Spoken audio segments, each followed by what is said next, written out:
Mga kaibigan, isa naman pong magandang hapon, magandang gabi, magandang tanghali, magandang umaga sa inyong lahat. Ganun din po sa ating mga kaibigan sa iba't ibang panig ng mundo. Ano po?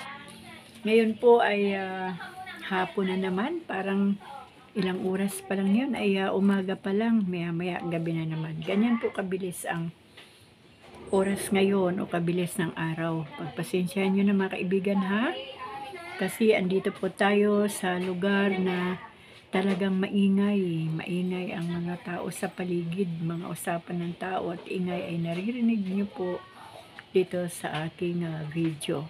Pero magpaganon pa man, hindi po magiging hadlang ang ingay ng paligid na hindi po tayo makapagbasa ng Biblia.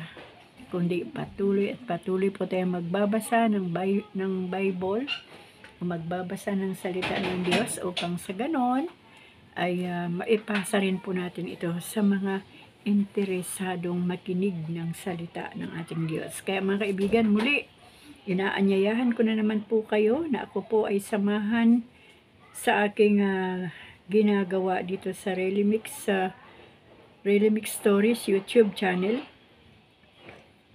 at oras po ng ating Bible reading. Tayo po ay nasa aklat na po ng mga hukom. Ayan, natapos na po natin kahapon ang aklat ni Josue. Basahin ko na po ha mga kaibigan, ang aklat ng mga hukom. Panimula, ang aklat ng mga hukom ay makasaysayan mula sa panahon ng kawalang katarungan sa Israel hanggang sa pagsalakay sa Kanaan at pagtatatag ng monarkiya o kaharian. Sinasaysay dito ang kabayanihan ng mga lider ng bansa na tinawag na mga hukom sa karamihan. Mga hukom na karamihan ay mga pinuno ng hukbo at di talagang hukom. Si Samson ang isa sa kilalang hukom, nakatala sa kabanatang 13:16 ang kanyang mga nagawa.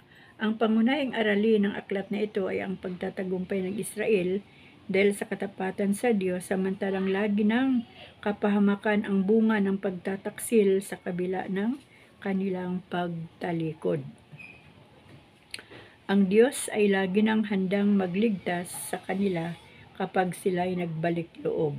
Nilalaman mga pangyayari hanggang sa pagkamatay ni Josue, ang mga hukom sa Israel, iba't ibang pangyayari. Chapter 1 ng mga hukom. Nabihag ng lipi ni Juda at Simeon si Adoni-Bezek. Pagkamatay ni Josue, samangguni kay Yahweh ang mga Israelita, sino sa amin ang unang sasalakay sa Kanaan? Tanong nila. Ang lipi ni Juda, ipasasakop ko sa kanila ang lupain, sagot ni Yahweh. Sinabi ng mga kabilang sa lipi ni Juda sa mga kabilang sa lipi ni Simeon, tulungan ninyo kami sa pagsakop sa lugar na itinilaga sa amin at tutulungan namin kayo. Tumulong naman ang mga ito, ang mga Kananeo at ang mga Perisyo ay ipinalupig sa kanila ni Yahweh. Umabot sa 10,000 ang napatay nila sa Bezek. Doon sila naglaban nina Adonai at Bezek ng mga Kananeo at mga Perisyo. Tumakas si Adoni-Bezek o Adonai-Bezek, ngunit nahuli rin nila. Pinutol nila ang hinlalaki ng paa at kamay nito. Sinabi ni Adonai o Adoni-Bezek, 70 hari na ang naputulan ko ng hinlalaki ng paa at kamay at pinamulot ng mumo sa ilalim ng aking dulang. Ngayon pinagbayad ako ng Diyos sa aking ginawa. Dinala siya sa Jerusalem at doon na namatay. Nasakop ng lipi ni Juda ang Jerusalem at Hebron. Ang Jerusalem ay sinalakay ng lipi ni Juda. Pinatay nila ang lahat na nakatira roon at sinunog ang lungsod. Pagkatapos, hinarap nila ang mga Kananeo sa mga kabrulan sa Negib. Sa kapatagan, isinunod nila ang mga Kananeo sa Hebron, dating Kiryat Arba, at napatay nila sina Sisay, Ahiman at Talmay. Nasakop ni Otniel ang Deber. Mula sa Hebron, sinalakay nila ang Deber, ang dating Kiryat Sefer, Sinabi ni Caleb, ang anak kong si Aksa ay ibibigay ko para maging asawa ng sinumang makalulupig sa Kiryat Sefer.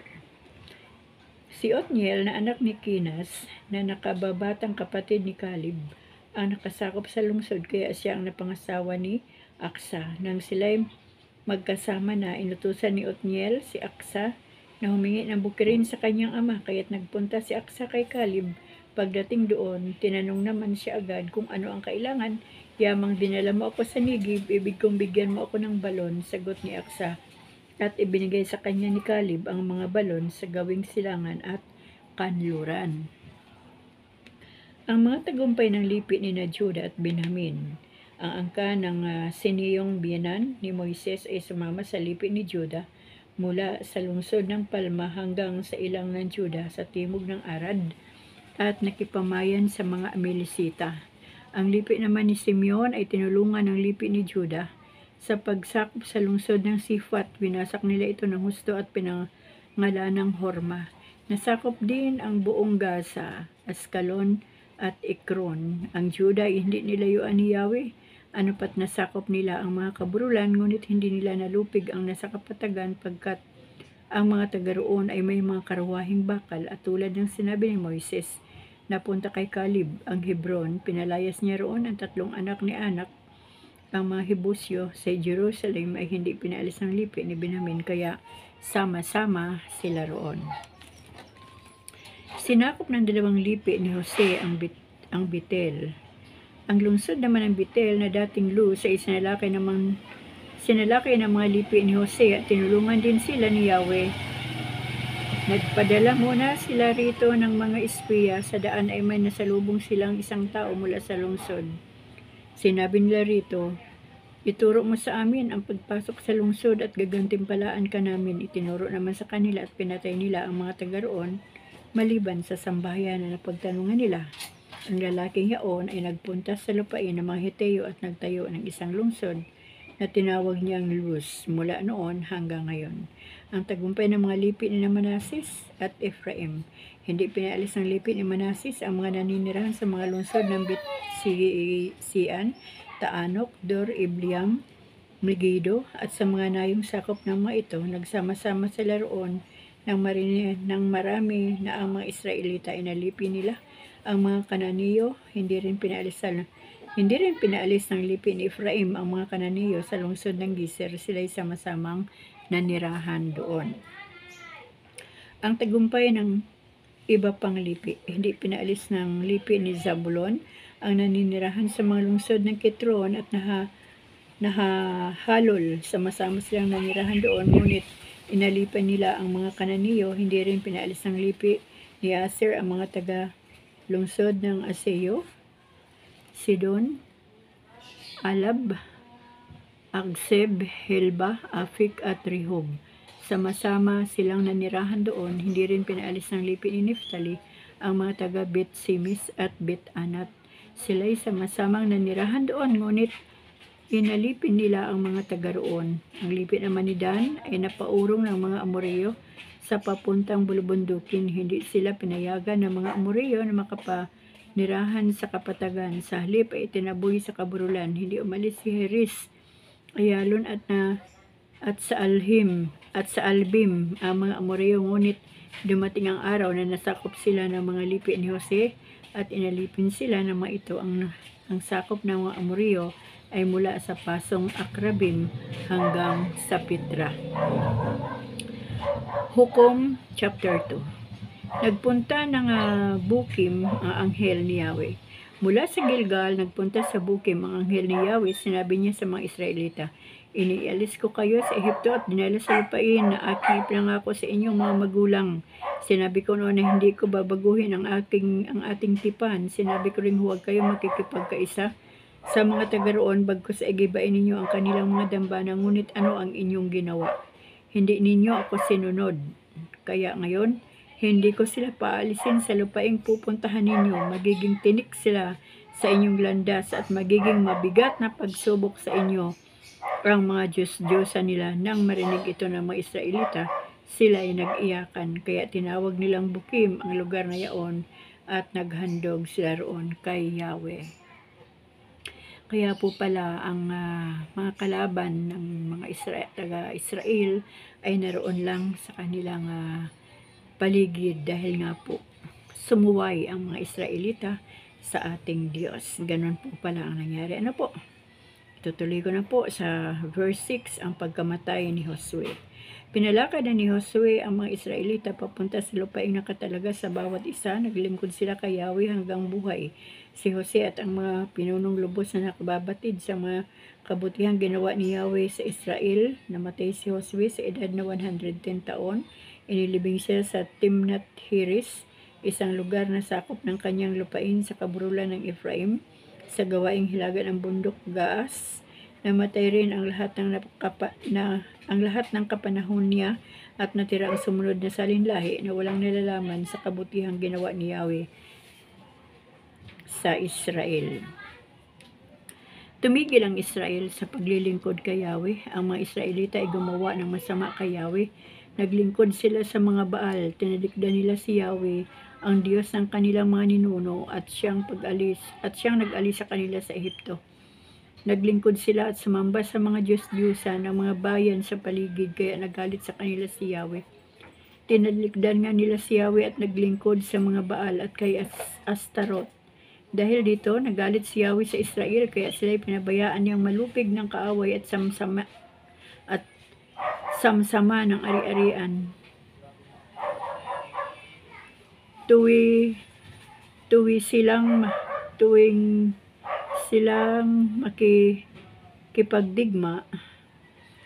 silang makikipagdigma, ipinalulupig sila ni Yahweh tulad ng kanyang sumpa.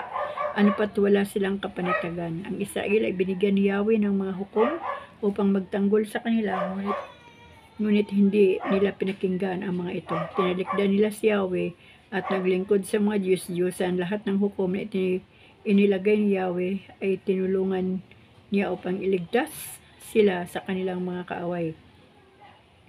Nababagbag ang kanyang kalooban dahil sa kanilang mga daing bunga ng hirap na dinaranas nila. Ngunit pagkamatay ng hukom na inilagay niya, ang mga Israelita nagbabalik sa pagsamba sa mga Diyos-Diyusan.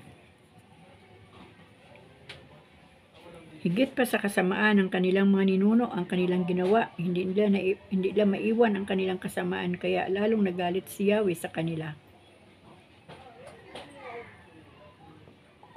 Sinabi niya, sumira ang mga Israelita sa tipan ko sa kanilang mga ninuno. Dahil sa pagsuway nila sa akin, hindi ko paalisin ang natitira pang Kananeo sa lupaing iniwan sa kanila ni Josue. Sa pamagitan nito, masusubo ko kung ang Israel ay susunod sa aking mga utos tulad ng kanilang mga ninuno. Kaya hindi pinaalis agad ni Yahweh ang mga tao sa mga lupaing hindi nasakop ng mga Israelita noong buhay pa si Josue.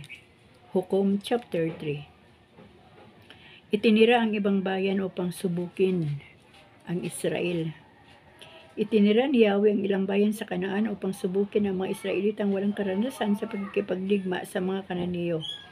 Ginawa niya ito upang turuang makipagdigma ang lahat sa linlahi ng Israel, lalo na yaong walang nalalaman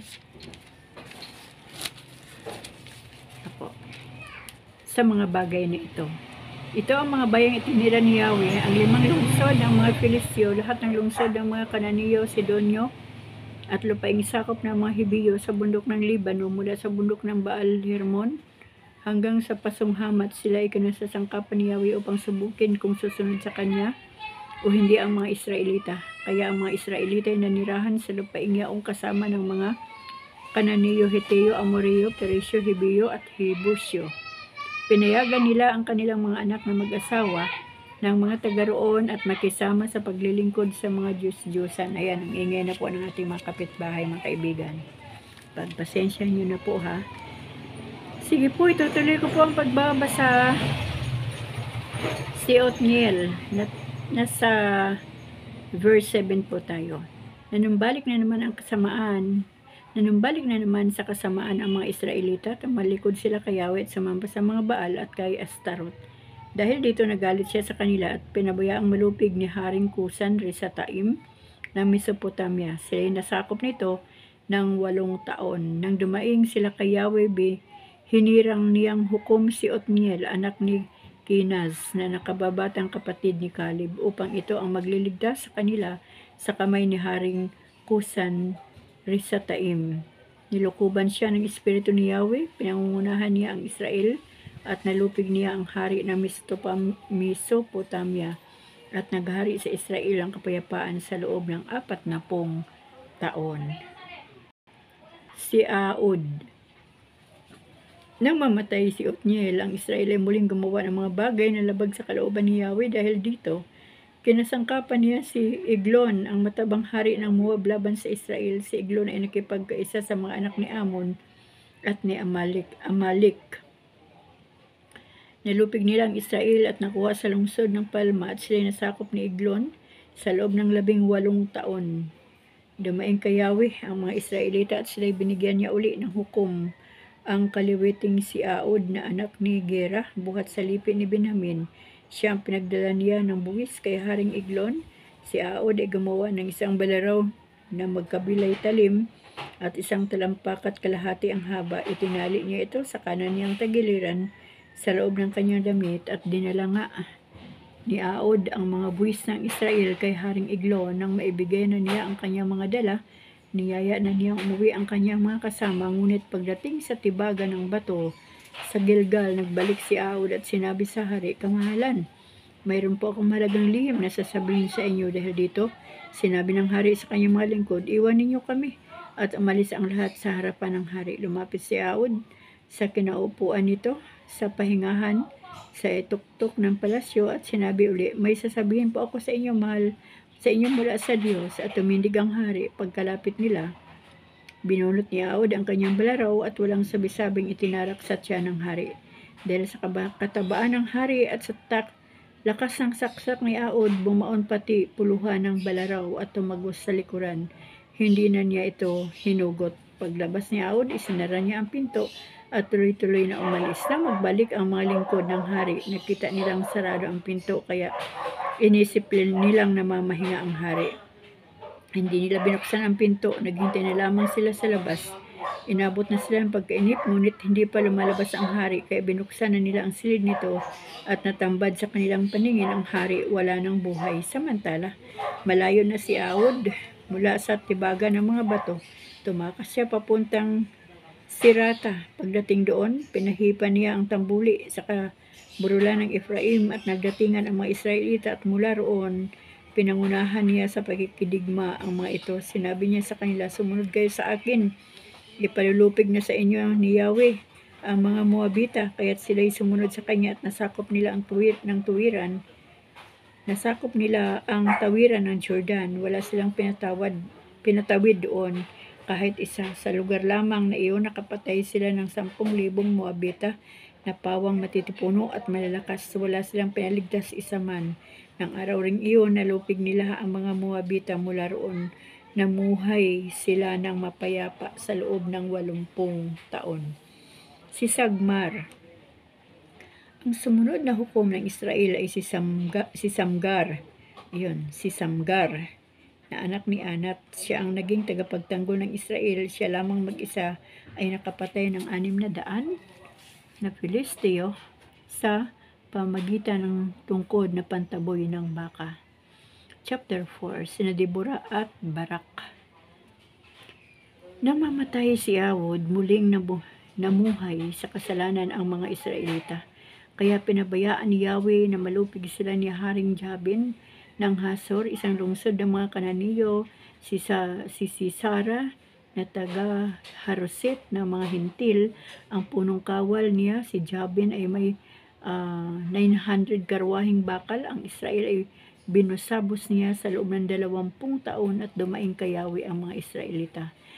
Noon, si propetisa Deborah na asawa ni Lapidot ang hukom ng Israel, na kaugalian na niyang maupo sa ilalim ng puno ng palma sa kaburulan ng Ephraim sa pagitan ng Rama at Betel.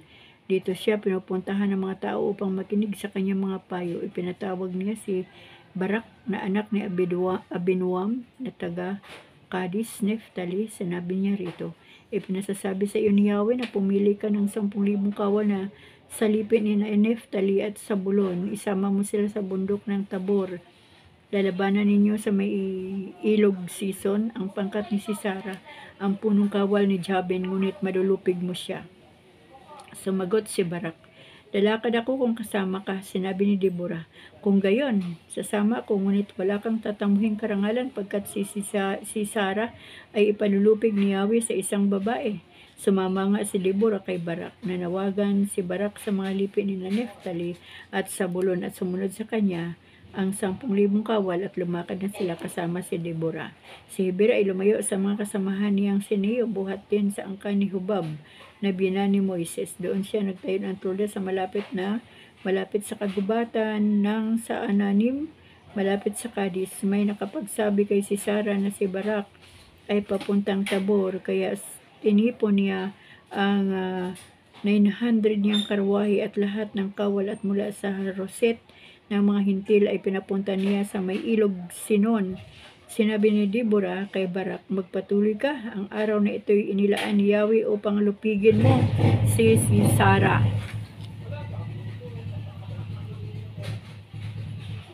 Katuwa po ang mga pangalan. Ayan, tuloy po natin. Pangungunahan ka ni Yahweh, pumunta nga sa bundok ng Tabor si Barak at ang 10,000 kawal niya. Nang sumalakay sina Barak, nilito ni Yahweh sina Sisara.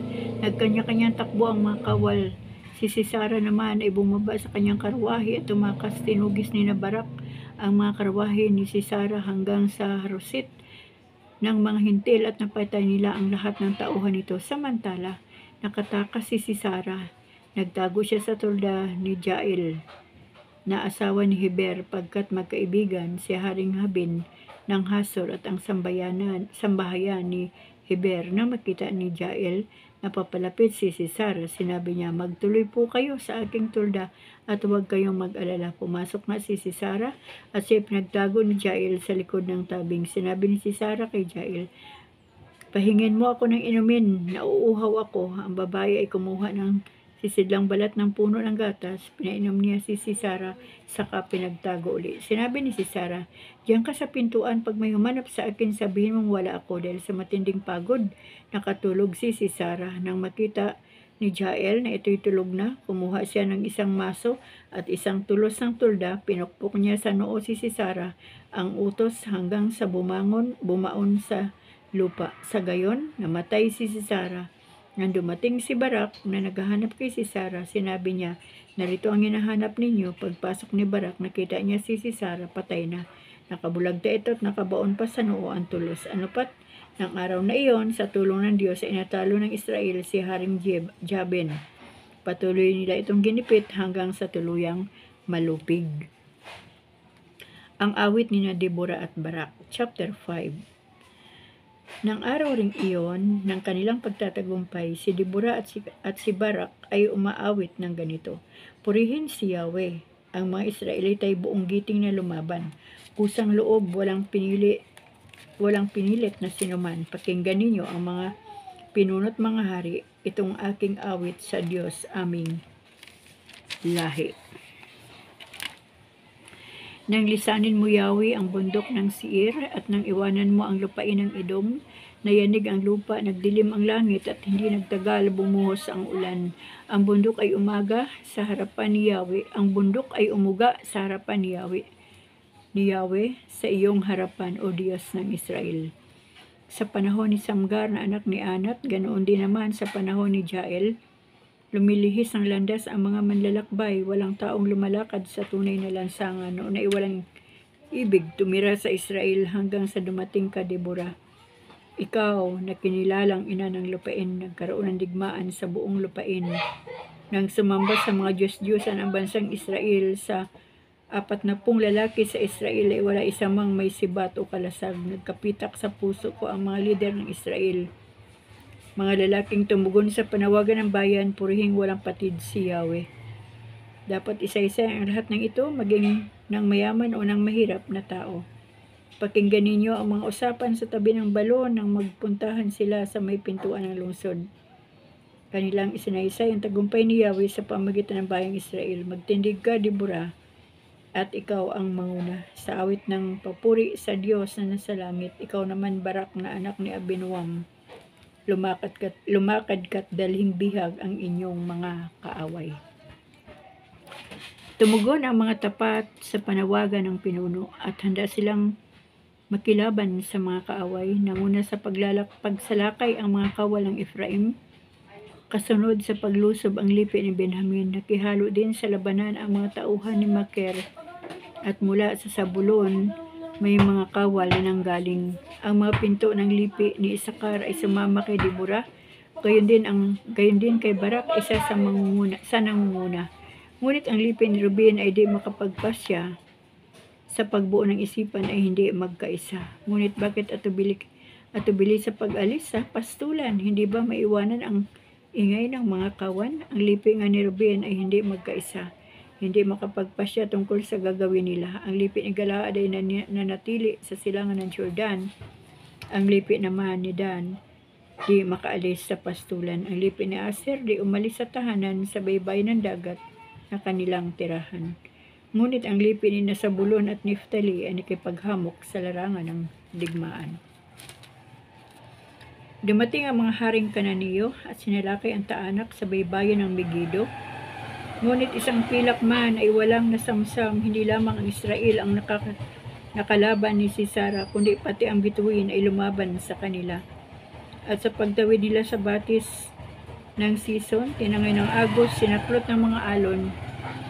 Magpatuloy ka, Deborah, ikaw ay magpatuloy. Walang tigil ang ragasa, ang yabag ay walang lubay ng mga kabayong kanilang sinasakyan. Sumpain ang Miros, wika ng anghel ni Yahweh, sumpain ang lahat ng naninirahan doon, sapagkat hindi sila tumulong sa pagkikipagdigma ni Yahweh. Mabuti pang hindi hamak ang babaeng si Jael na asawa nitong siniyong si Heber.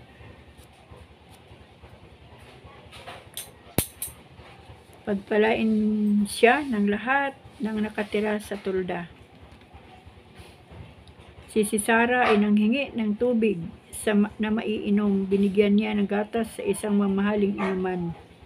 Ngunit sa kaliwang kamay, tangan niya ang talos at sa kanan na may ang masong pamukpok. Ito ay ibinaon sa sentido ni Sisera. Ibinaon ng lubusan hanggang duloy di makita. Bunga nito, si Sisera ay nalagutan ng hininga. Sa paanan ni Jael ay patay na, bumagsak siya. Itong ina ni Sisera ay naroon sa bintana, naiinip, di makali. Nagtatanong na may luha, bakit kaya hanggang ngayon ay wala pa ang binata? Kabayo at karwahe niya ay parang nawawala. Mga prinsesang naroon sa paligid nitong ina, walang tigil, walang humpay sa pag-aliw sa may dusa. Ngunit anuman ang gawin, ang dusa ay di mapara. Sa sarili ay nagsabi, ulit-ulit na nagbadya. Nagtatagal marahil siya sa paghahanap ng samsam nila para sa isang kawal, isang babae o dalawa. Mamahaling kasuotan para sa inang reyna at magarang kagayakan naman para sa kanya. At nawa Yahweh, malipol ang kaaway mo, mabuhay na palagi ang mga taong tapat sa iyo at ang Israel ay namuhay sa kapayapaan sa loob ng 40 taon. Chapter 6. Si Gideon, tumalikod na naman kay Yahweh ang bansang Israel, kaya sila'y pinasakop niya sa Madian sa loob ng 7 taon. Hindi makalaban sa mga Midianita ang mga Israelita at napilitan silang magtago sa mga kuweba sa kabundukan pagkatapos maghasik sa kanilang mga bukirin. Sinasalakay sila ng mga Midianita, Amilisita at iba pang tribo sa lugar na iyon. Humihimpil doon ang mga ito at sinisira ang mga pananim hanggang sa timog.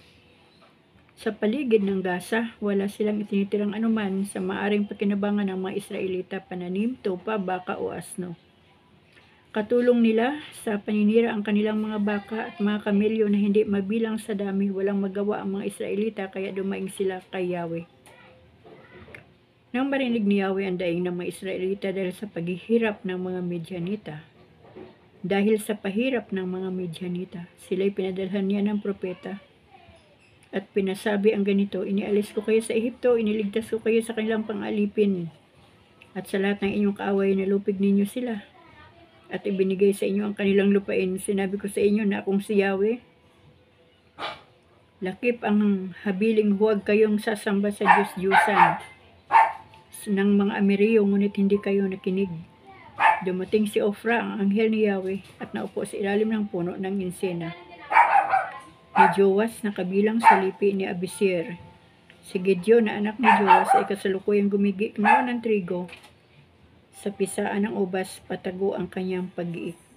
At baka siya makita ng mga Midyanita. Nilapitan siya ng anghel ni Yahweh at sinabi sa kanya, sumasa iyo si Yahweh, matapang na bayani.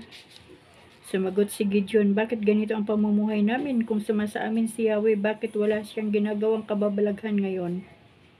Tulad noong ialis niya sa Ehipto ang aming mga ninuno, ayon na rin sa kwento nila sa amin, kami pinabayaan na ni Yahweh. Kung hindi ay bakit natitiis niya kaming pahirapan ng mga Midyanitang ito? Sinabi sa kanya ni Yahweh, lumakad ka at gamitin mo ang buong lakas mo sa pagliligtas sa Israel. Sumagot si Gideon, paano ko maililigtas ang Israel, ang aming sambahayan, ang pinakamaliit sa lipi ni Manases? At ako naman ang pinakamahina sa amin.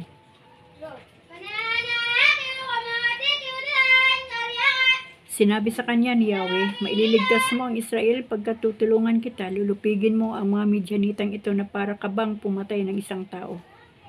Sumagot si Gideon, kung ako Yahweh ay talagang kalugod-lugod sa inyo, bigyan ninyo ako ng palatandaang kayo nga ang nag-uutos sa akin.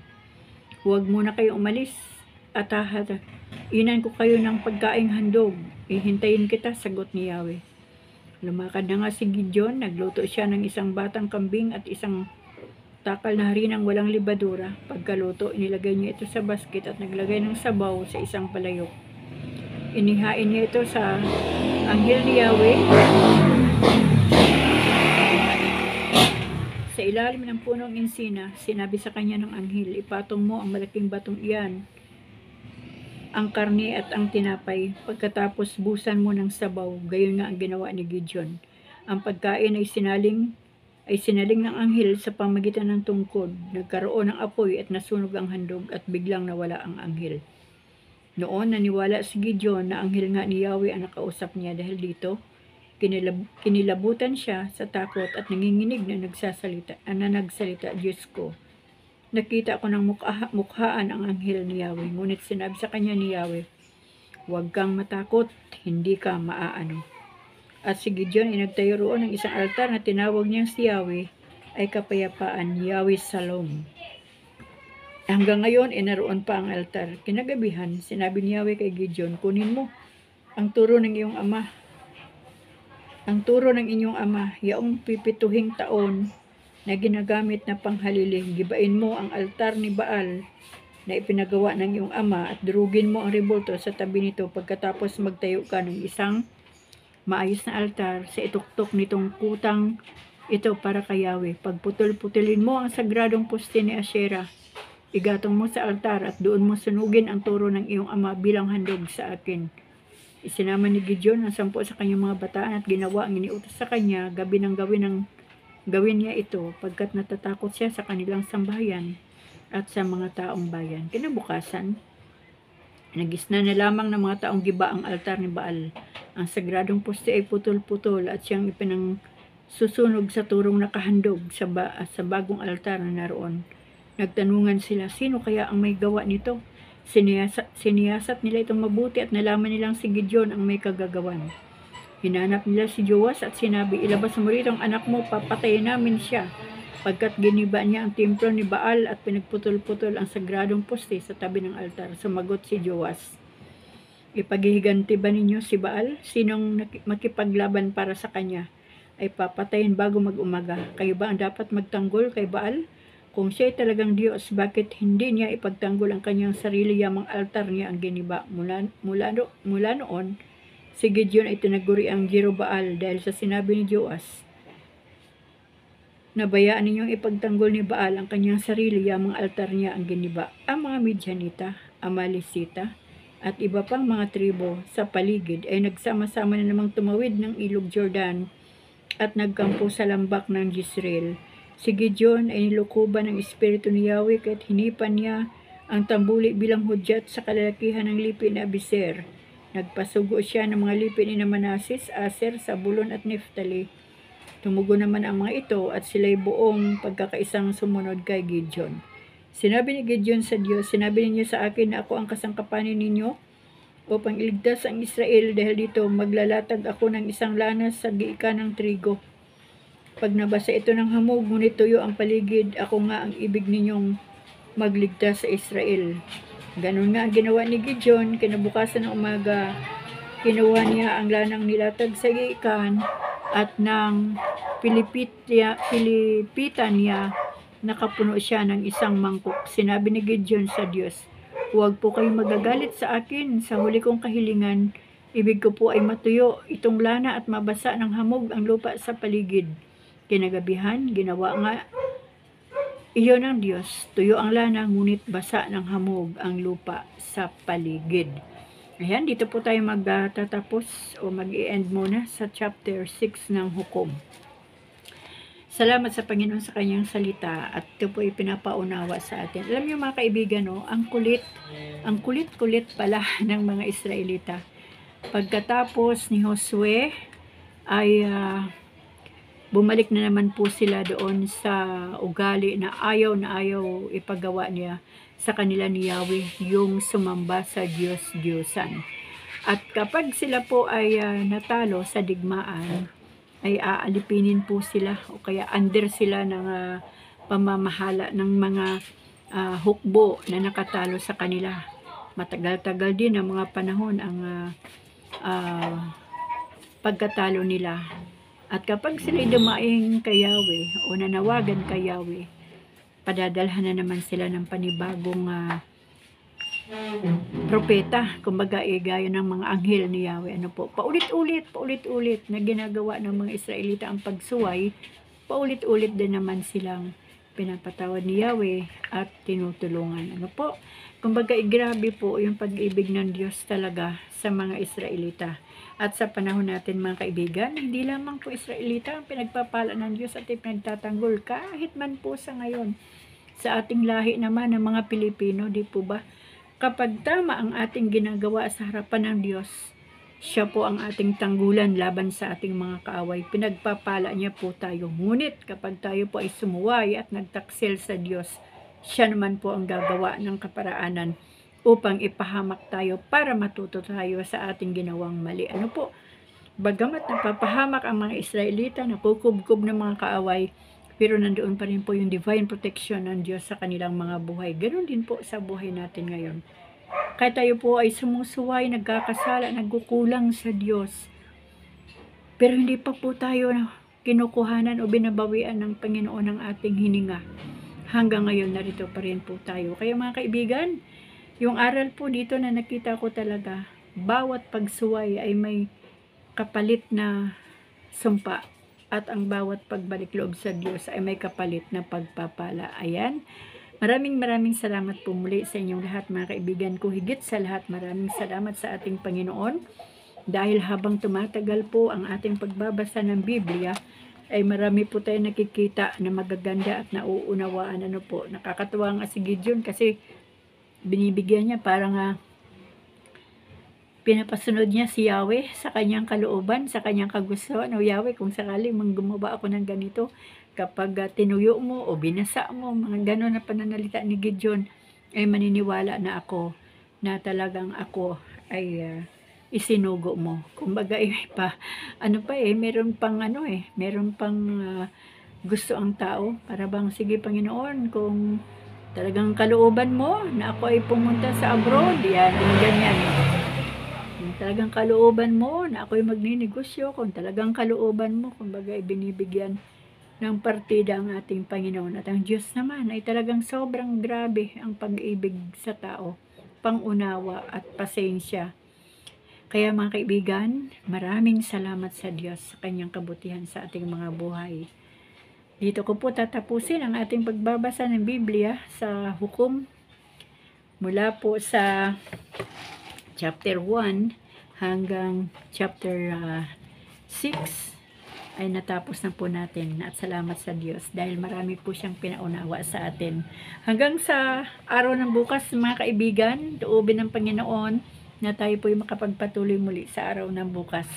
Babay po muna at patuloy po tayong pagpalain ng ating Diyos. Amen.